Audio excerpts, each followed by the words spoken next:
And I think a lot of people don't realize that rebalancing your body systems, whether it's for your acne or some other health issue, is not an overnight thing. We are not taking a probiotic and, drinking kombucha and calling it a day after a month. Our current health status is a result of everything that has happened to us from conception in the womb up until this moment in time. So we cannot expect our body to Amazon Prime our health issues be gone by the weekend. So reminding yourself that this journey is going to take time, and a lot of times it's going to be a lot longer than you anticipated it. So for our clients that, they've seen some really great gains around that 4 or 5 month mark, and then we go through detoxification, but oh my gosh, my skin is worse. And then they panic. They're like, this isn't working. I need to stop what I'm doing. This is not the mindset to have, because what this is starting to reveal to us is, okay, great. Our body is working better. The pathways are opening up. We're releasing some of the stored stuff that was stuck in our body.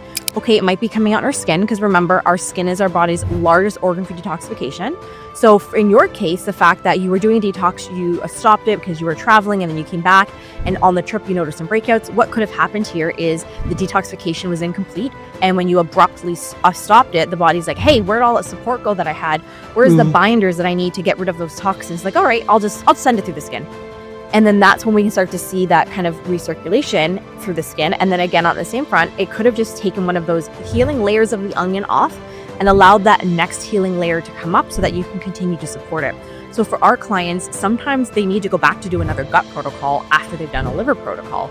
Or maybe they need to do a different type of detoxification, because if they just did, say, like a metabolic liver detoxification, maybe they actually need to go after their liver, the lymph, and their kidneys now. And so it's really just knowing about how to navigate that when it does pop up and realizing that it's not a bad sign.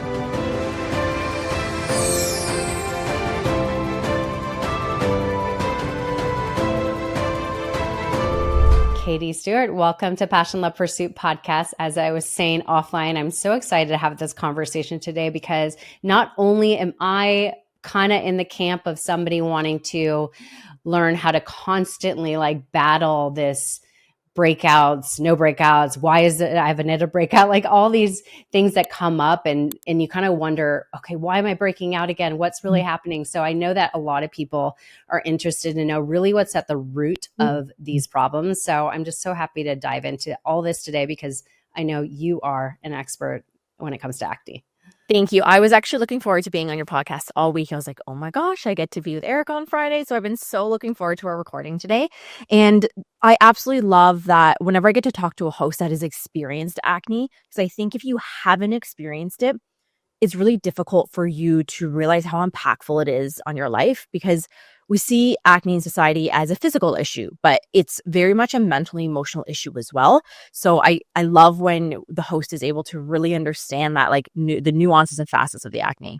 Oh my goodness. And I by far am one of those candidates. I remember, I forgot if I was 14 and a half or 15 is when I really started to get acne. And I remember my sister had it before me because she was 2 years older. And I used to make fun of her. I'm like, oh, you have all the breakouts and, whatever. And then I got it. And then I went on 2 rounds of Accutane, went through all that. And I do remember that period of my life. I remember there was one picture of me. I don't know where it is. It's floating around. My mother probably has it, but one picture of me where I was just covered in acne, and it just was so bad. And I'm like, I can't believe I actually walked around like this. It's so hard, those teenager years. I know there's some people that have it worse than others, but later in my years, I also did spirolactone, and then lasers. All of it. I did things to remove the pit scars, the surface scars. You got a journey. Yes, so many things. I've tried it all. So I do know, and of course, antibiotics, the typical things they put you on to get rid of acne. Of course, birth control was one of those things when we were younger. It's the thing that we all took. Yes. So I've been on that journey. And the other thing I've struggled with is melasma as well. And I think partly some of the lasers I did made that worse. So it's like battling these 2 main things that a lot of women experience. But I would love to hear your journey. Forget about mine. That's mine. But I want to hear about your journey, because this led you into what you do today. So Well, Can you I share love them? hearing about your journey as well, because it's when I think we can share our own journeys and allow our audience and community members to be like, oh my gosh, me too. It just allows for transparency, honesty, and opening up that conversation, because you're just like so many of the clients we've had down the Accutane, spironolactone, antibiotics, the birth control pill. And they're like, well, like what else is there? And then on my end of the story, I had pretty clear skin in high school, but I had been on the birth control pill since 14. I didn't need the pill. I wasn't having sex. I had clear skin, pure normal periods, but all my girlfriends took it. I'm like, I guess this is just what you do. So I took it, and I was on the pill for about a decade. And then in my early 20s, my girlfriend was like, oh my gosh, you need to get an IUD. You don't have to remember to take a pill every day. It's so much better. I'm like, oh my gosh, sign me up. So I go to my doctor, get an IUD, hormonal IUD put in. And within a month, my skin just went crazy. My usual clear skin, I remember standing in my boyfriend's mirror, who's now my husband, thinking, like, WTF, like what is happening? Because I was getting braille like acne, forehead, temples, tufts of cheek, down that like side of my, like I said, like to say the goatee line. And I went back to the doctor and said, listen, the changing of the birth control pill is messing with my skin. She's like, there is no way you changing your birth control around mess with your skin. It's something else. I'm like, no, I've literally done nothing else. Take this IUD out, put me back on the pill. And I'm actually shocked that I stood up for myself back then, because I was, that people pleaser. But for me to be like, no, like this is causing an issue, take it out. So I go back on the birth control pill. She puts me on a different birth control pill than I was on before. So now my hormones are like, what are you doing? Like, what is going on? And that's when my skin got even worse. So now now we have the braille like acne, but we also have the deep, painful cystic spots popping up on my cheeks, my jawline, my chin. Then I started getting on the tops of my shoulders, my back, the backs of my arms, even on my chest. And I was having to dictate, like my breakouts were dictating what type of shirt or dress I was wearing that day to work. And when all of this is going on, I'm actually working in television. So I spent 14 years working for Hockey Night in Canada. For any Americans, that's our Sunday night football. That is like working on like the biggest sports production in the country. So I was working with NHL players, alumni, celebrities, television executives, like you name it. And I so badly wanted to be taken seriously in my role, because I was 20, 21, just coming out of university. And I didn't want to look like that pimply aged kid. I wanted them to see me for my skill set, not my skin. And then my other job in television was working as a videographer, location host on a lifestyle show. So my face was on an HD camera every day. And this was like back in 2010, when HD was first coming out. And I remember having to part my hair a certain way, asking the cameraman to like stand back and do a wide shot, do different lighting. Can I stand this way and angle here? And then I would go back and stare at my face in an edit suite for like 6 or 7 hours. And So all I was hard. thinking about was my skin, right? Because it's almost like today's version of scrolling through Instagram. Like that's what I was doing back in 2010. And I really could not figure out what was happening. My self-esteem was plummeting. I didn't want to be intimate with my boyfriend at the time. And it was just impacting how I felt about myself. I would go to hot yoga with a face full of HD camera makeup, which we know is not a good combo. Right. And I was trying everything, the expensive products, high-end facials, medications. I was stealing my younger brother's topical acne medication. Nothing was working. I was spending thousands of dollars. And during this time in television, I actually got a job to work on a gluten-free cooking show. And this was, again, 2010. No one knew what gluten was. Never heard of it in my life. I come from an Italian household, bread, pastas, all the things. And I ended up taking it out of my diet, and my lifelong migraines I had had since kindergarten were gone, like overnight. And I was taking a very heavy prescription medication for them because I was getting them so regularly. Then I was like, what do you mean the food that I'm eating is having an impact on how I'm feeling? So I actually ended up going back to school to study nutrition. And in my very first textbook that I actually still have behind me, is a paragraph on the birth control pill, how it impacts a woman's body, and how it can lead to acne. And I was like, what do you mean? What do you mean? I thought acne was a skin problem. I didn't realize acne is a body problem. And then that's when I obsessed. This was back in probably 2014. I started obsessing over all things internal acne clearing. And that's how I really came to develop what we now use as our 5 acne clearing pillars. Amazing. And we're going to get into that. But I kind of want to talk about, as I mentioned, there were some common things, birth control being one, that is used to treat acne. And Yes. I know Accutane, amazing. Cleared It my works skin. so well for people. Absolutely. Of course, there's the period of the dry lips, the dry The nose, partnering. like all the things that you possibly get. Excuse me. Spirolactone, oh my goodness, life-saving. I thought that worked tremendous. And there's also other benefits like no water retention and other things like that. But there's harmful things about these, and they're not Right. long-term solutions. And granted, they shouldn't be solutions to fix our acne. So I'd love to talk about what you know, Right. the harmful things about using these, since these are common antidotes for acne that people are using. I want people to understand why they should not use it. So let's start with spirulactone. Absolutely. And I will never, harp on someone for choosing to take a medication. Like, I'm very grateful we live in a society that we've access to medical care if we need it, and medication should we need it. However, I feel like we're a very over-medicated society, and we're using these medications as Band-Aid approaches. Of course, there's always going to be pros that work really well, but for our clients that we've worked with, and we've worked with over 3,000 women across 15 countries, so like we've seen it all.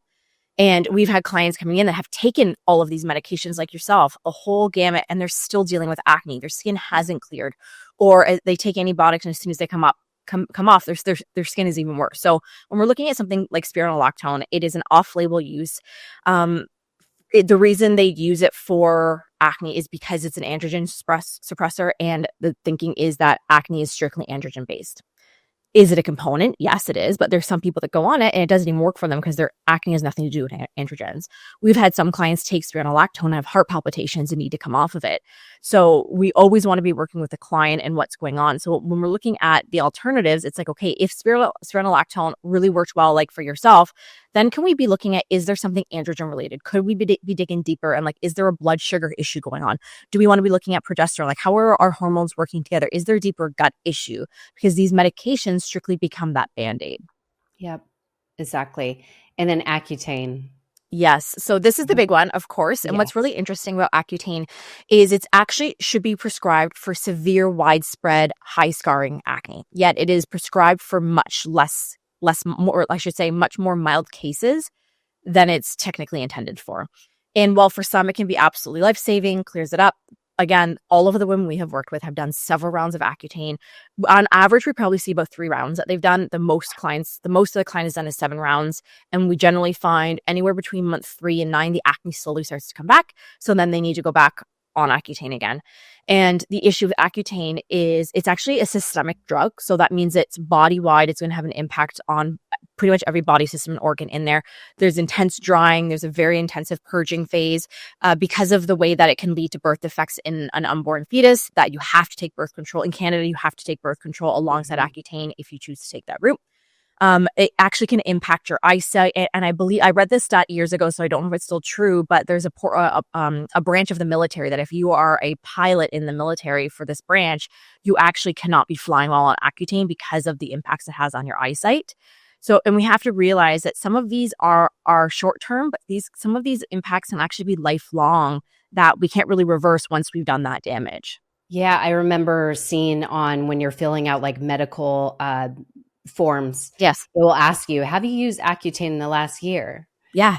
And the fact that that's even on a form is quite scary because that means that the effects of using that has long harmful effects to you. And so I just wanted to get that out of the way. But now talking about the root causes of acne, that is really what we're talking about here, because as we mentioned, a lot of these things are just bandages, and especially even when we're just treating it topically, we're still not addressing what is causing it to come up. So the root causes, what should we be looking at specifically? I love this because I feel like about 5 years ago, no one really understood acne. I think since social media has gotten like really intense, TikTok and everything, acne sufferers are starting to realize there's a bigger root cause, but they aren't understanding the nuances of each of those root causes. So for us, for every client that works with us in the Clear Skin Solution, we walk them through our 5 acne clearing pillars. There's gut health, detoxification, hormonal balance, emotional well-being, and nourishing skincare. And now client A may be a little more gut heavy, a little less hormone heavy, and then the next client's a little more hormone heavy, but a little liver heavy. The percentages of each pillar would change, but essentially all 5 of those need to be worked on. And I like to look at these pillars as almost umbrellas, because under each of these umbrellas are things that need to be worked on. So in the health and wellness world, I'm sure you know, gut health is a very trendy term. I am working on my gut. But I often say, okay, well, what are you doing on your gut health? They're like, oh, I'm just eating fermented foods and taking a probiotic. I said, great, love that for you. And we need to be looking at, well, what are the gut imbalances we need to be going after? Because each one of those gut imbalances is going to have different recommendations in order to fix it.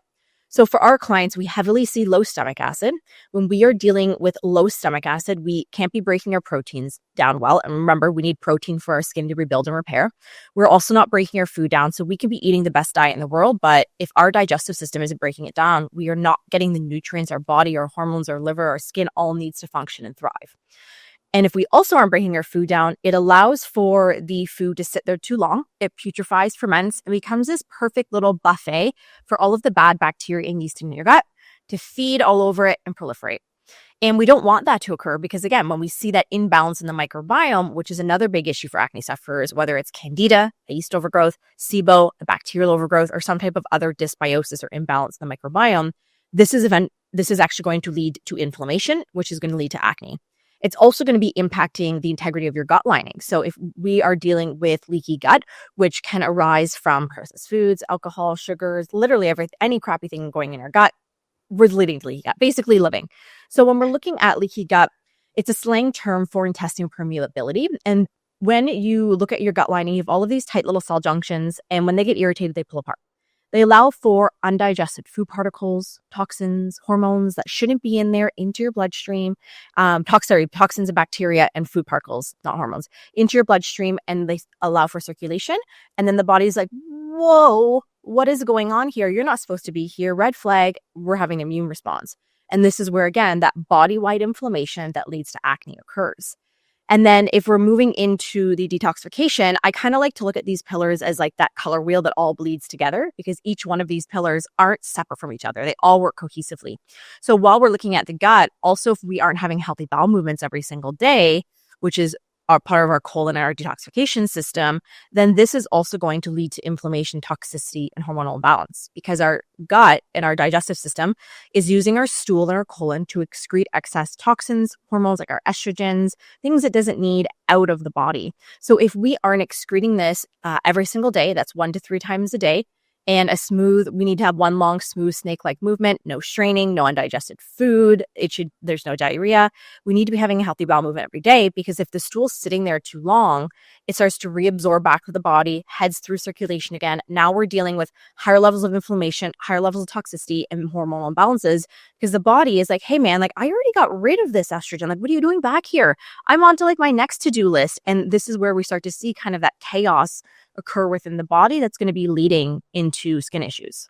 So good. And you walked through so many things. I would love to kind of integrate my story with this, because please. I experienced everything she mentioned.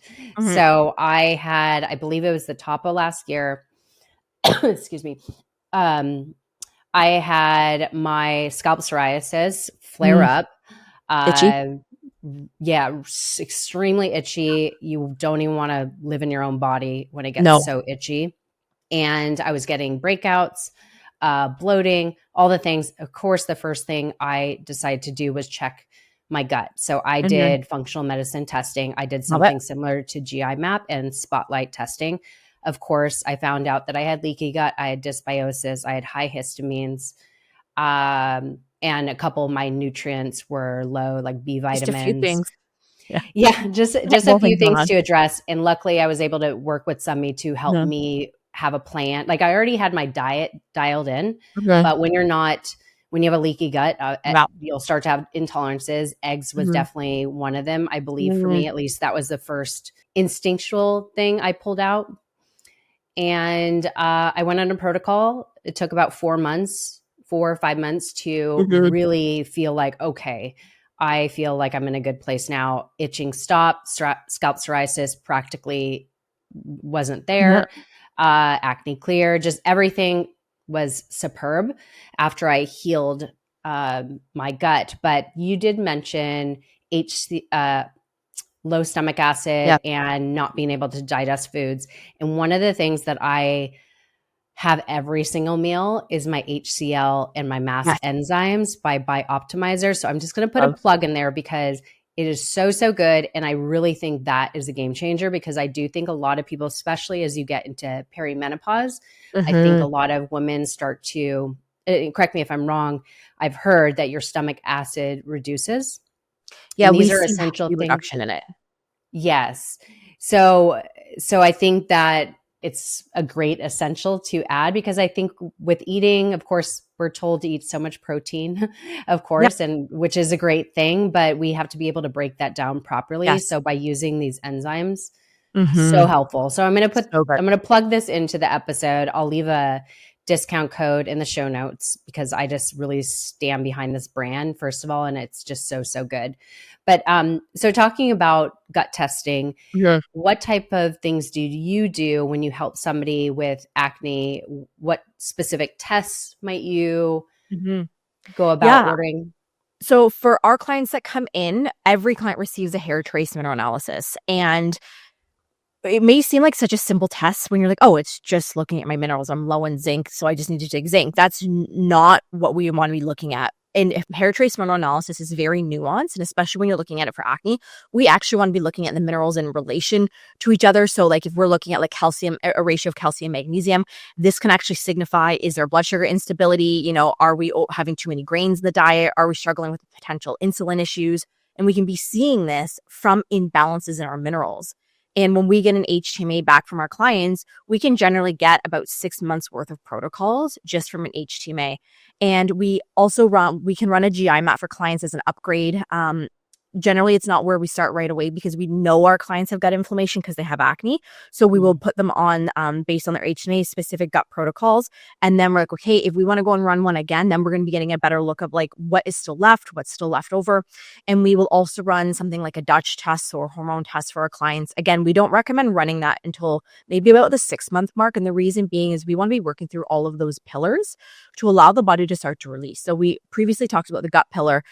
There's also that detoxification pillar, right? Where we need to be loving up our lymphatic system, our liver, our kidneys, our colon, to be allowing our body to excrete the toxins and waste, but also excess hormones.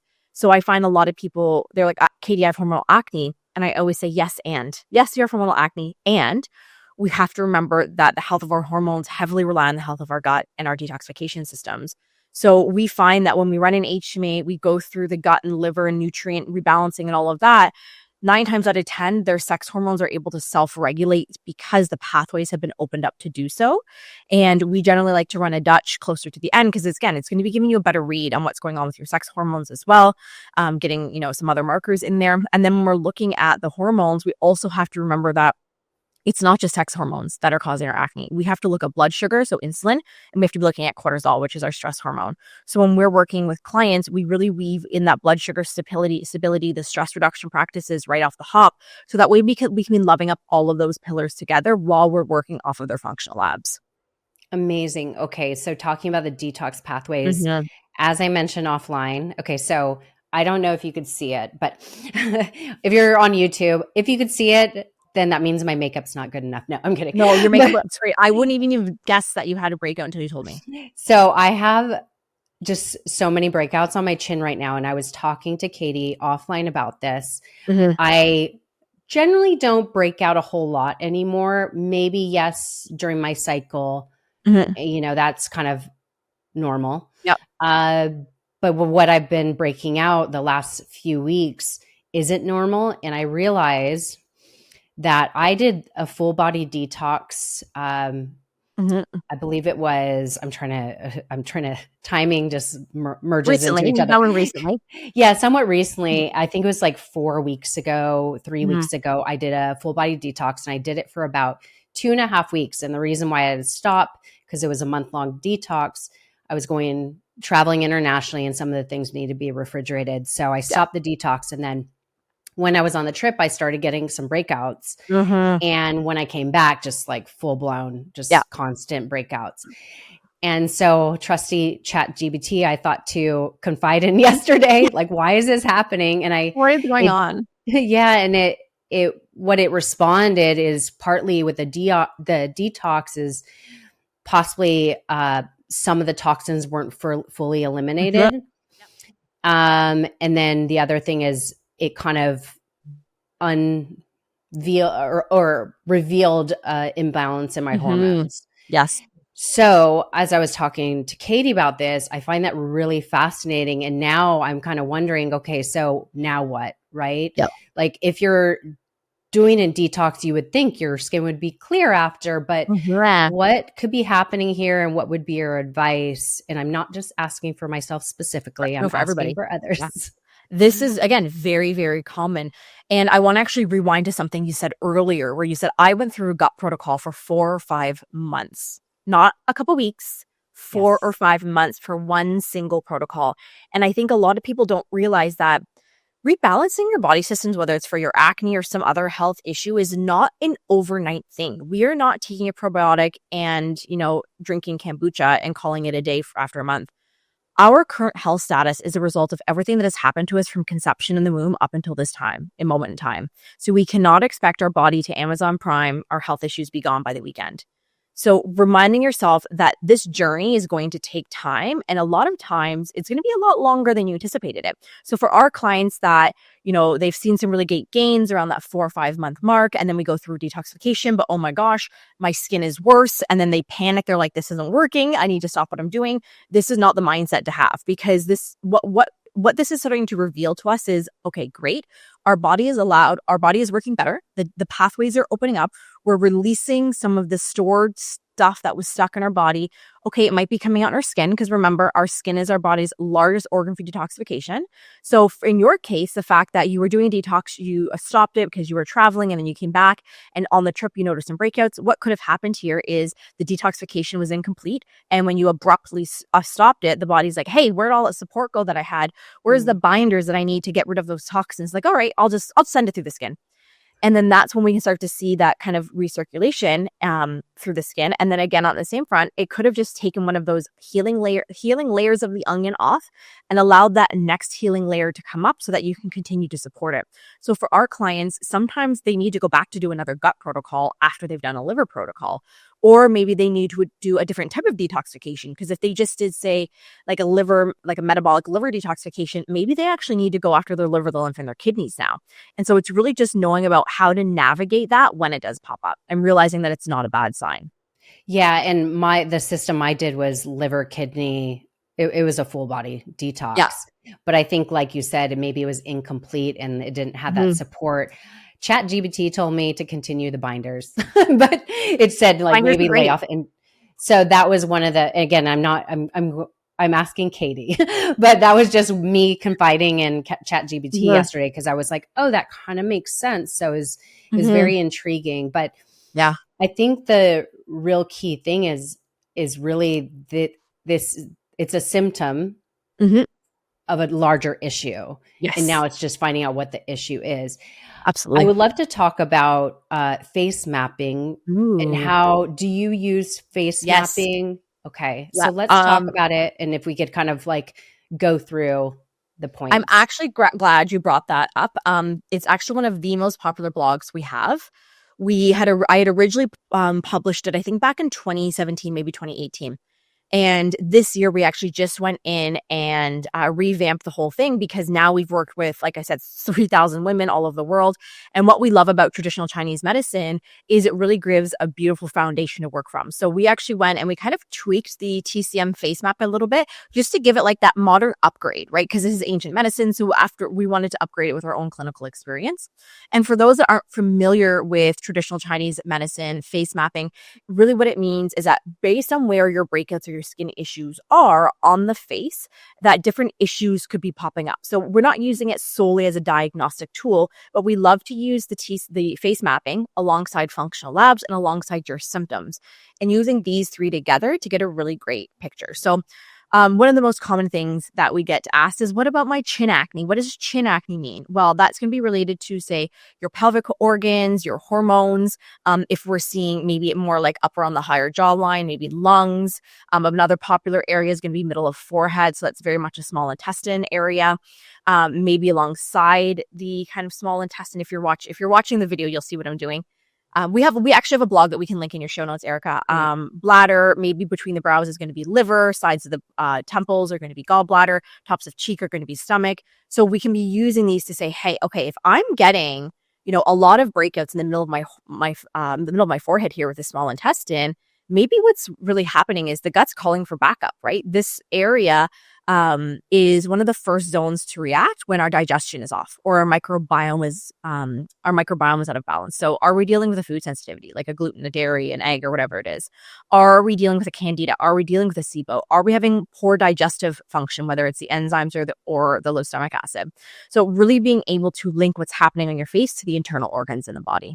It's so good. At least it's some guidance, and then Yes, you could look into more of, yeah, so wonderful.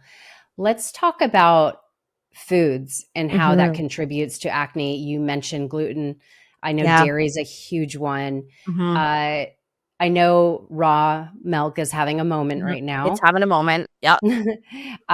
So let's talk about foods that contribute to acne, potentially Mhm. not in everybody, but For generally speaking. I'm curious your thoughts about raw milk, but let's just go over just the scope of foods. all the things. Yeah. And I want to preface this by saying foods aren't causing your acne. Foods are not bad. We never want to be looking at them and creating the food fear.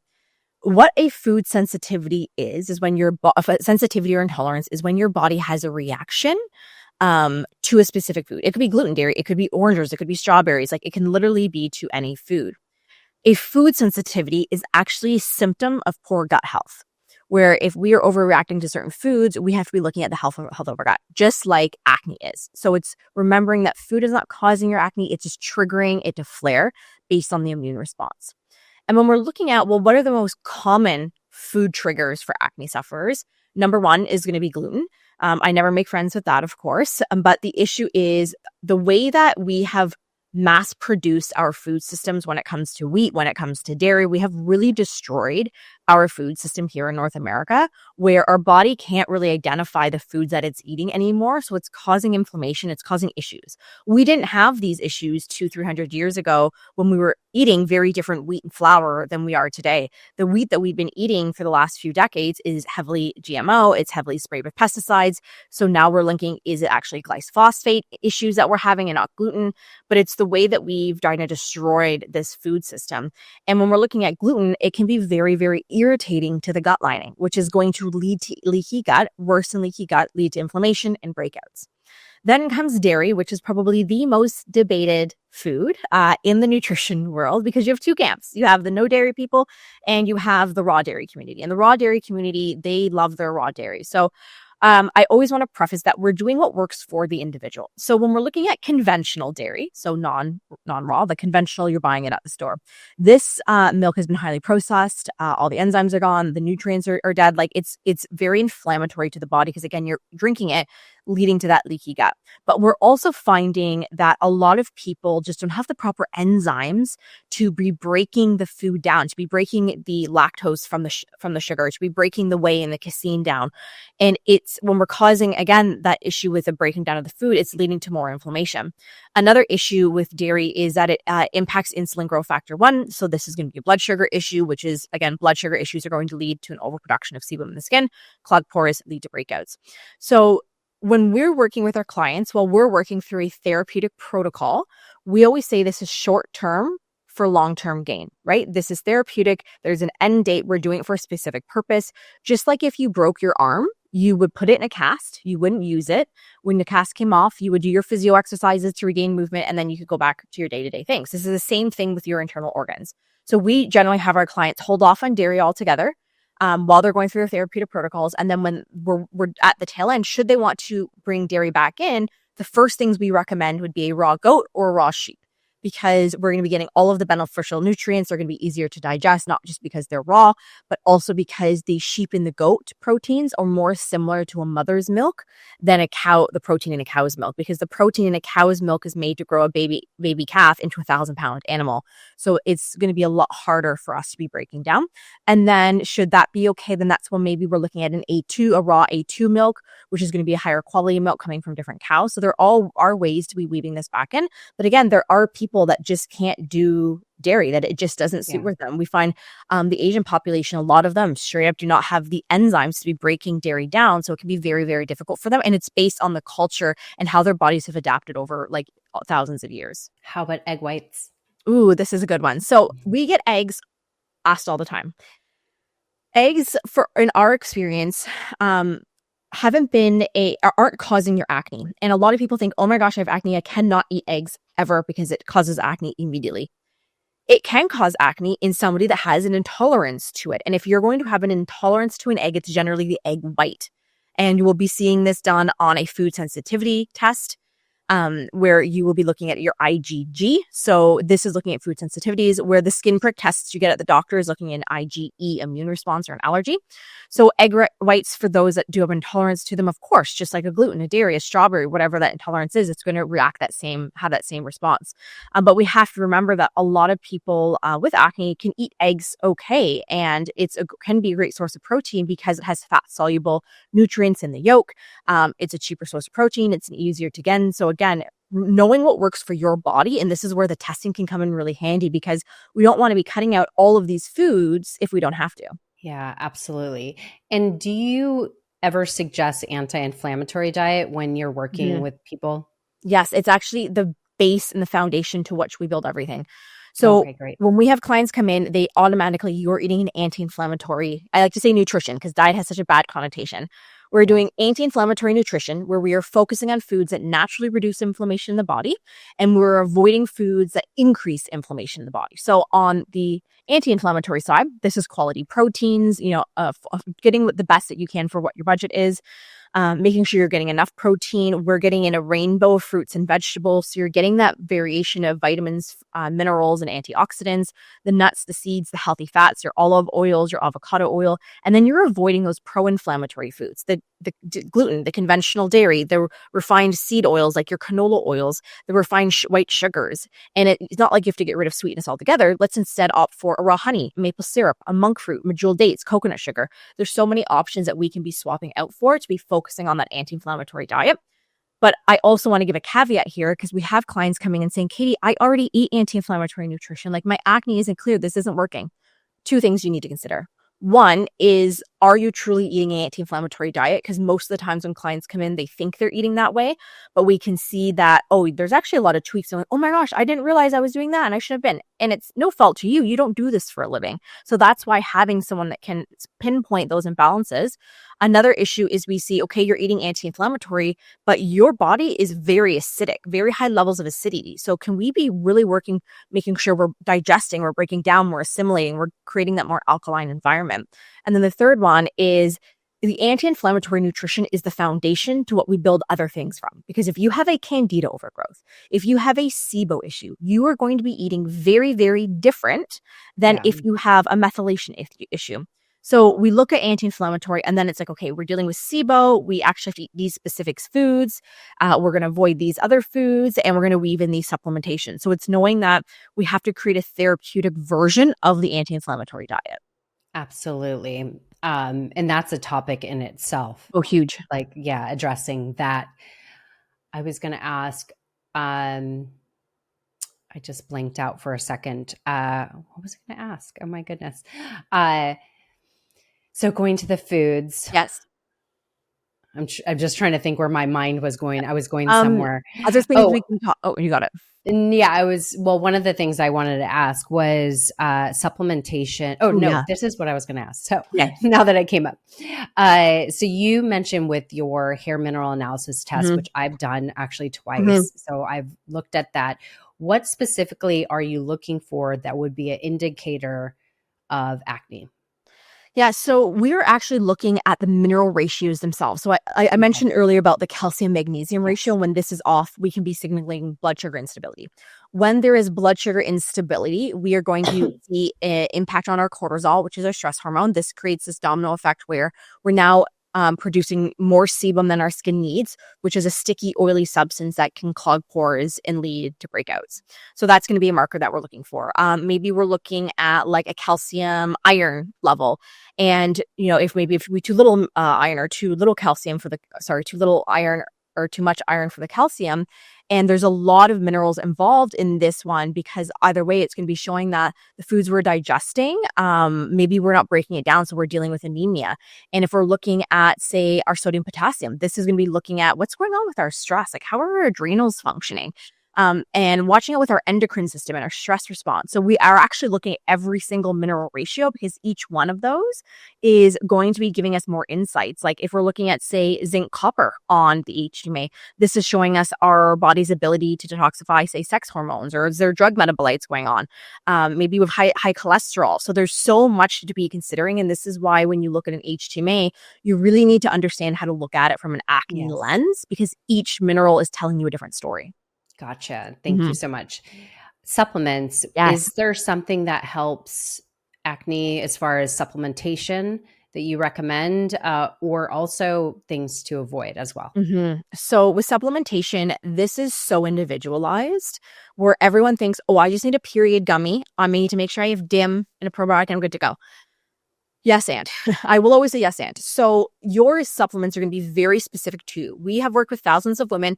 Not one of those women have taken the exact same set of supplements as the other one, because every single body is different, is unique, different imbalances in your body, different health history, different symptoms, different medical issues.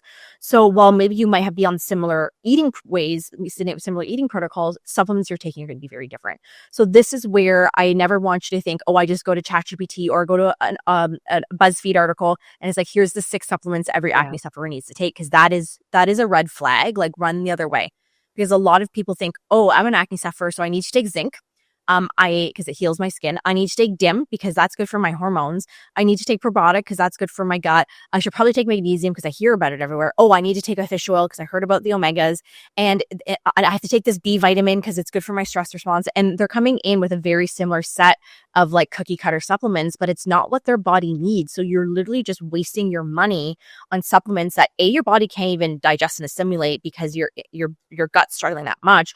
Or B, it's not what your body needs, so you're wasting your money. But we also see issues with women taking a lot of DIM because that's what everybody says. But what happens if estrogen isn't your issue and you're taking all of this DIM and you're just plummeting your estrogen further, and now you're creating new hormonal imbalances?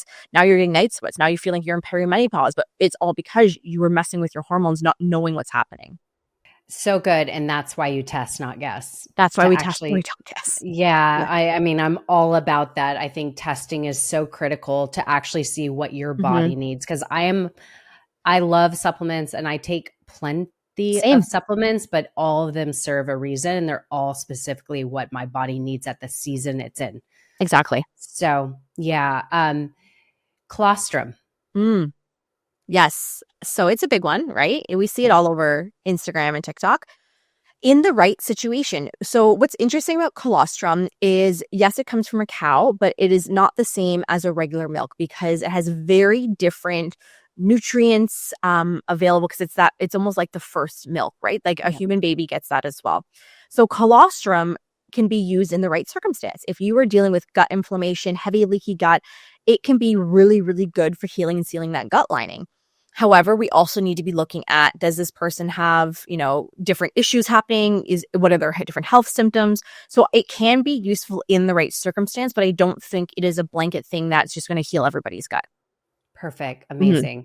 Okay. So let's talk about Topical a bit. So everybody thinks to go for, we were talking offline about the pimple patches. Yes. Which actually work wonders. Well. Amazing. So I don't even know why, but they do. Can we talk about why? Science, but they work amazing. They really do. I mean, I'm actually surprised, and they're actually great because it covers the pimple. The only thing is when you go out during the day, you don't want to be wearing a pimple patch, but that's okay. But you love those. I think they're great because they really help. They really help people stop picking, right? We get a lot of pickers.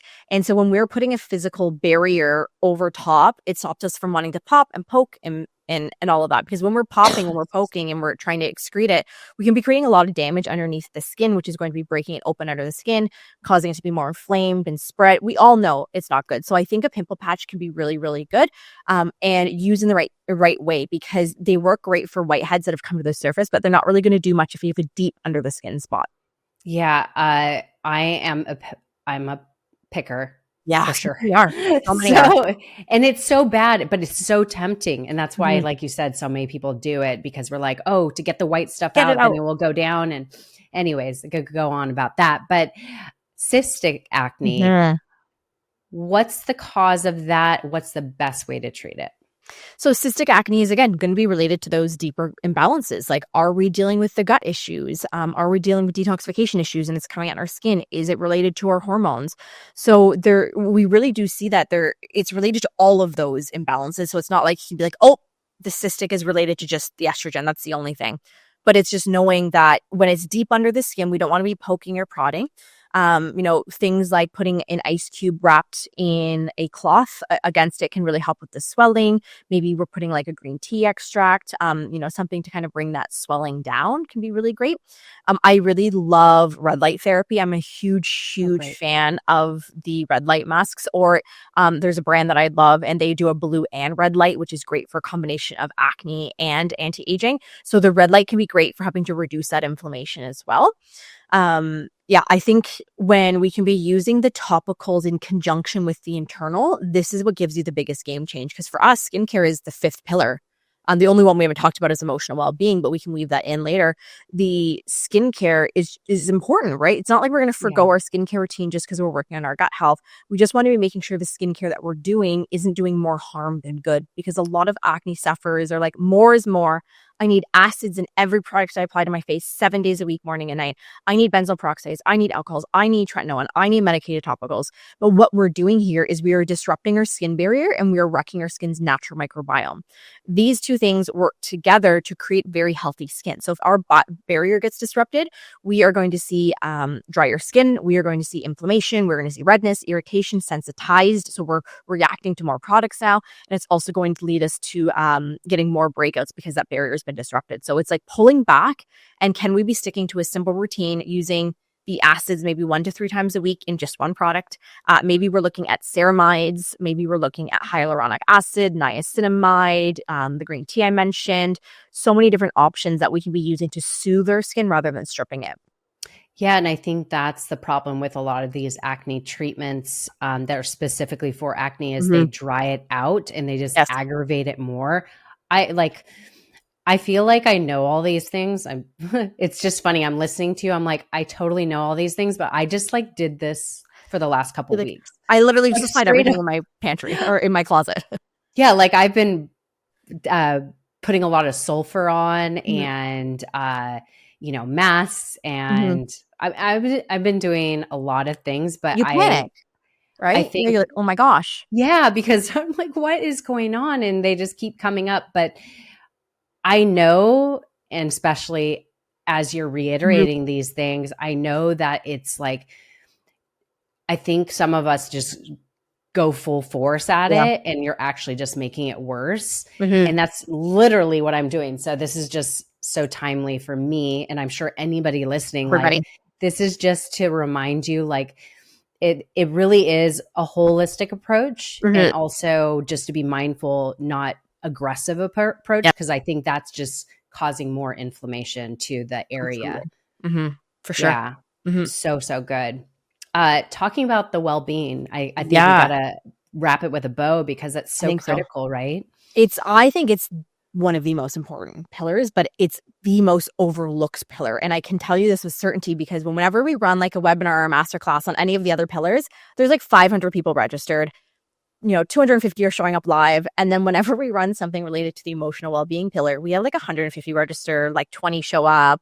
And I'm like, this is just so telling that people don't value the emotional well-being component. And this is, again, an umbrella. So when we're looking at emotional well-being, we are looking at, are we living in a chronic state of stress where our fight or flight is on all the time, and that we are operating like this and we don't even know it? Because we have clients coming and saying, oh, no, I'm not stressed. I'm not stressed. But no, I work 60 hours a week. I have 2 kids. And yeah, no, what? I'm not stressed. And it's because we've been living in this state for so long that we think how we feel is normal.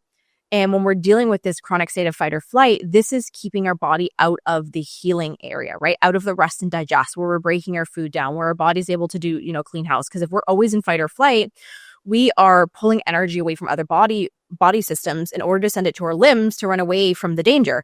So we have to remember that we need to be getting back down into that, rest and digest, where our body can heal and repair and calm down. So the stress is going to be one. The next component is going to be emotional traumas. No one gets through life scot-free. We're all dealing with something from our past, our present, or our future. And we've been finding in psychology, I think it's been more popular in the last 5 years, that the emotional traumas that we've experienced in our lives, if we do not deal with them and process them in the right way, they can actually live in our body and create dis-ease. And we can eat all of the food and take all of the supplements that we want. But if we are not releasing this emotional trauma from our body, it is going to lead to health issues. It is going to be impacting inflammation. You better believe it's going to be showing up as acne, or for other people, different health issues. So working through that can be really, really amazing. The other component is the negative self-talk. I actually just did a story on this on my Instagram today, because when I want people to think of when you were in your brain all day, and you're just negative self-talk, you're saying the worst things. You're gross, you're ugly, you're overweight, you can't do this, you're worthless, you can't figure this out. If that was a friend of yours that was speaking to you like that, would you continue to hang out with that person? Or would you be like, see you later? No, thank you.